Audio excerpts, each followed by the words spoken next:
guys, Wyatt and Rika here. Welcome to the channel. We're going to be going over how much it cost us to live in Mazatlán, Mexico over the last 42 days. Yep, and if you want to continue following our journey and learn new travel advice, make sure to subscribe. Cool. Stay tuned.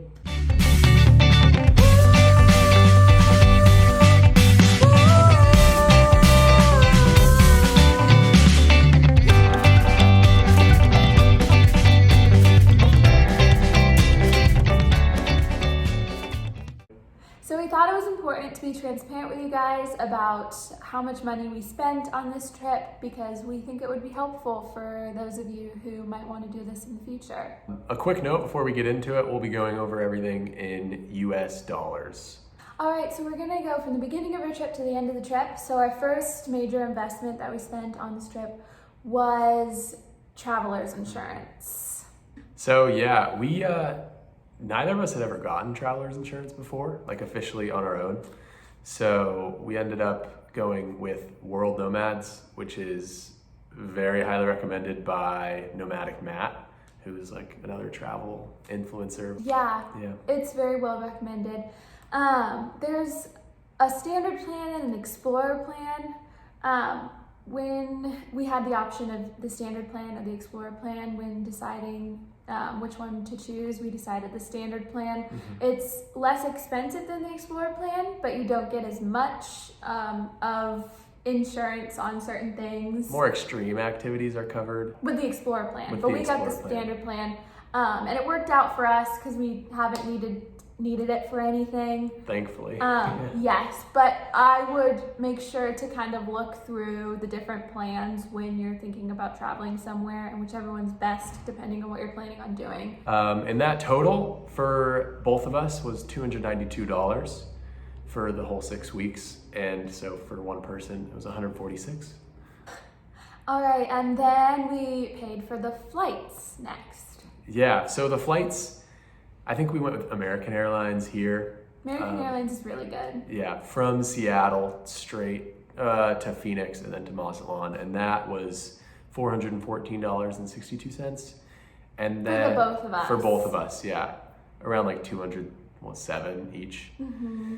And then the flights returning were, we don't quite know because Rika's using flight miles to get home, and I actually I'm taking like half of my flight and then another flight from Mexico City. So, but total, we're thinking it's about $600 to $650 to get back. So around $1,000 total flying, both of us.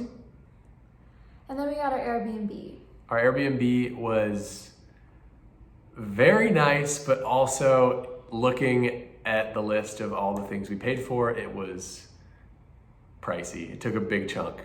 Yeah, when looking on the Airbnb, we thought we were getting like super deal, and it was definitely, we paid for what we got. Like, it's amazing and we don't regret it. But looking back now at all the different additional costs, like the service fee, cleaning fees. And they post the monthly rent basically on the thing. So we were like, oh, it said $900 or something around there for and we were looking up for a month and a half. So we were like, sweet, but that's just for the month. And then, so you basically have to pay 50% extra. So around $1,350.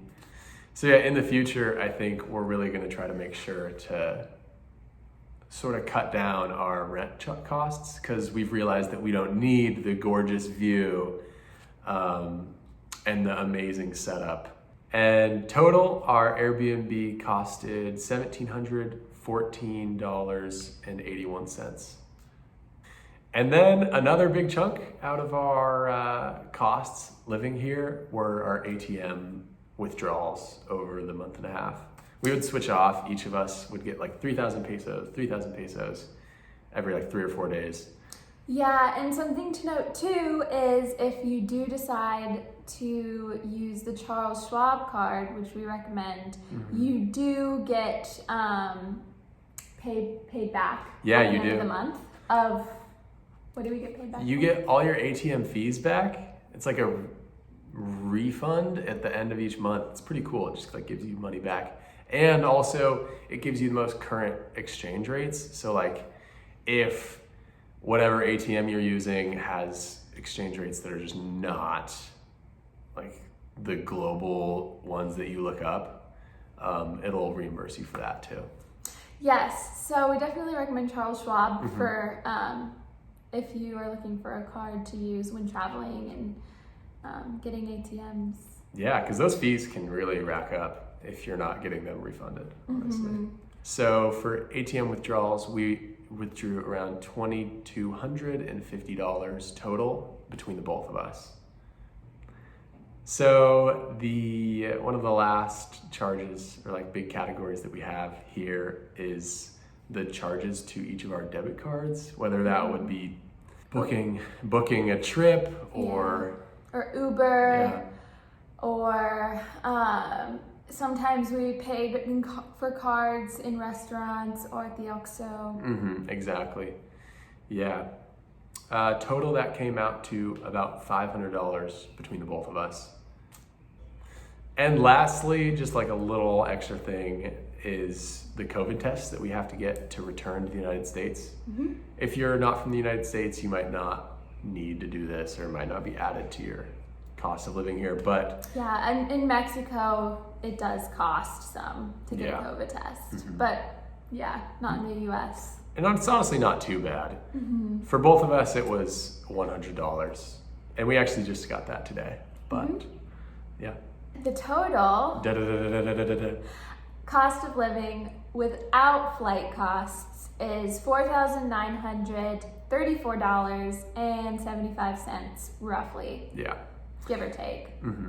And the total with flights, because it equaled about $1,000, the total is $5,999.37. So basically $6,000. So split between us, that's $3,000 each. Cool. And something to note too is we basically went out for dinner every night. We took a bunch of surfing lessons. We took a bunch of tours around. Yeah, and again, we got a nice Airbnb. Yeah.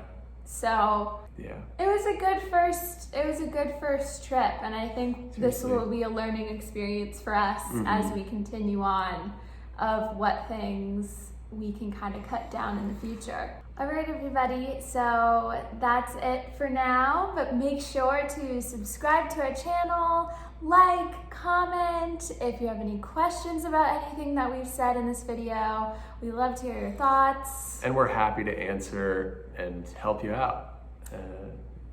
Yep. See you guys later. See ya.